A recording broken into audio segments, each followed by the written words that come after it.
ঠাকুর আর্যদর্পণ গ্রহণকে এত বেশি গুরুত্ব দিলেন কেন?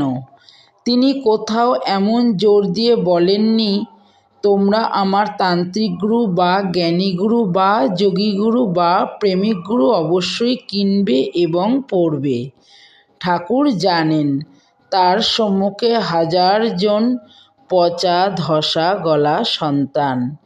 এদের মুক্তি সাধনের ব্রত নিয়ে এবার তার গুরু হয়ে আসা স্বেচ্ছায় নয়, জগৎগুরুর ইচ্ছায়। এইসব পচা ধসাগণ আগে প্রকৃত মানুষ, প্রকৃত গৃহস্থ হোক। বাকি 3টি আশ্রমের, 1 ব্রহ্মচর্যাশ্রম, 2 বানপ্রস্থাশ্রম, 3 সন্ন্যাসাশ্রম আশ্রয়কেন্দ্র, ভরসাকেন্দ্র, প্রাণকেন্দ্র হয়ে উঠুক।